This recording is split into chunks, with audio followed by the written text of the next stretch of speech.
Hi, I'm Teresa. I make Chinese calligraphy fun, easy, and relaxing. Since 2009, Chinese calligraphy has been listed as an intangible cultural heritage by the United Nations. Well, on one hand, saying Chinese calligraphy is very important to be preserved, but on the other hand, it's saying it's maybe kind of a dying art that we don't practice so much on a daily basis anymore. Well, of course, people hardly use a pen to write with the invention of typing, keyboards, and smartphones. Okay, we don't really even use a pen. Last time I asked an engineer, when was the last time they used a pen to write? And he thinks very hard and says, well, it's when he needs to sign a contract. So you see, using a pen to write is even not practical anymore, let alone using a brush. At Calligraphy Zen, we transform this culturally specific ancient practice of Chinese calligraphy into a mindful practice that can help us to become more calm, emotionally balanced, to become more aware, how to exercise our awareness, and also to become more focusing our mind. It's kind of like art therapy. If you can do some watercolor, or you think of doing Zentangle, you can practice Chinese calligraphy. We redesigned the whole pedagogy of Chinese calligraphy so that people with no Chinese background can learn. Before we actually begin writing calligraphy, holding a brush to write, I want you to get into a calligraphy mode, including the body, the mindset, and how to interact with the materials. You should sit upright, facing the table squarely. For stability, of course, but also so your qi can flow freely in the spine. Your feet, both feet, should plant firmly on the ground.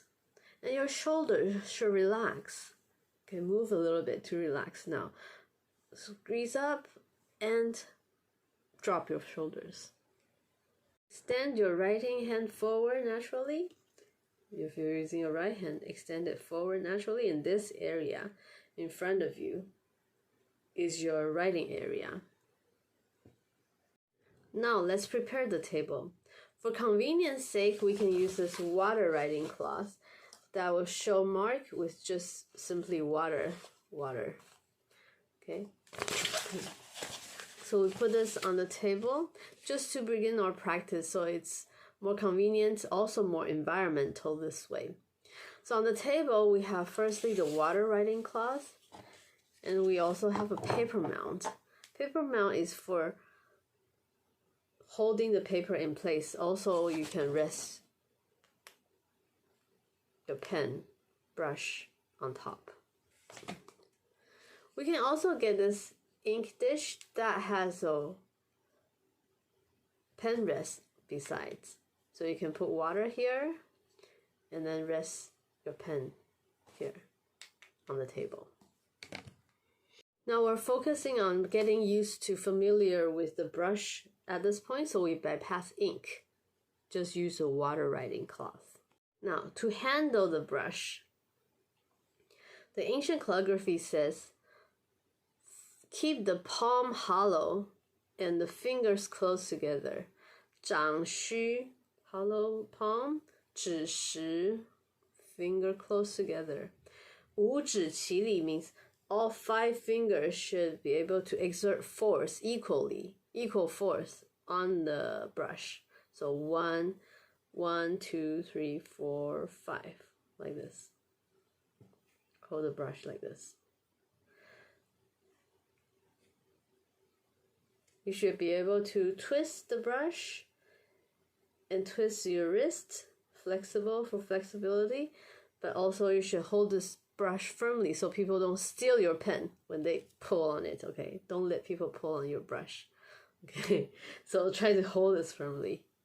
Traditionally, there are 2 ways to handle the brush. One, single hook with just 1 finger balancing out the thumb.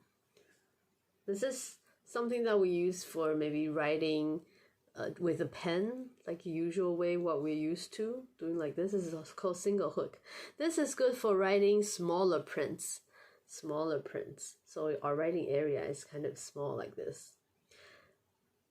when we put the middle finger together with the index finger like this, it's called a double hook, like two hooks. Double hook, 双钩. Single hook is 单钩, 双钩. This way, you are able to become more balanced. 5 finger can exert force equally on the brush. This is also used for writing maybe bigger prints. Writing bigger prints. It has a firmer grip on the pen.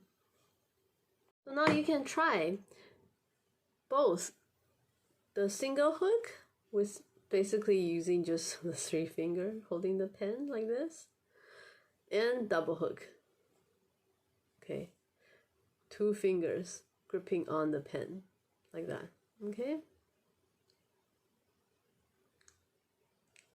Before we actually practice, we need to immerse the brush in water. We're only using water writing cloth, so in this case we're not doing ink. So we take this ink dish and we immerse the pen into water entirely, pushing out all the air bubbles. So no more air bubbles should be coming out. And then it will drip, we will scrape. How to scrape? We try to make sure the tip of this pen is in the center of our brush. So don't scrape like this to make it side. Try to scrape it gently so that the tip remains in the center of the brush like this. As a mindful practice, you can try to divide the whole rim, the outer rim of your brush into 8 sides. 1, 2, 3, 4, 5, 6, 7, 8. Okay, 8 sides. And take care of each side at once, at each given time as you scrape. Like 1, turn slightly, 2, 3, 4, 5, 6, 7, like that. It may take a while when you first begin to do this brush management exercise. Perhaps 1 minute, up to 1 minute is very normal. But do take care, do use this opportunity to practice mindfulness, to really be focused on the brush as you scrape. As for scraping, there are 2 points to remember. The first is to always keep the point of the brush in the center of your brush. And the second is to make sure each bristle of hair, strand of hair of this brush is straight. Keep it straight.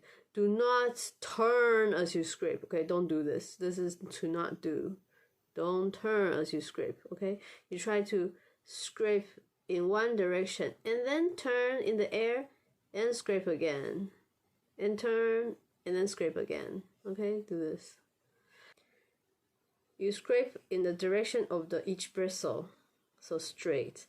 And then turn and scrape. After you finish scraping, turn the other side to scrape, like this. We do this until no more water can drip. It's dripping. See, no more water can be scraped. Then we are ready to write. Congratulations!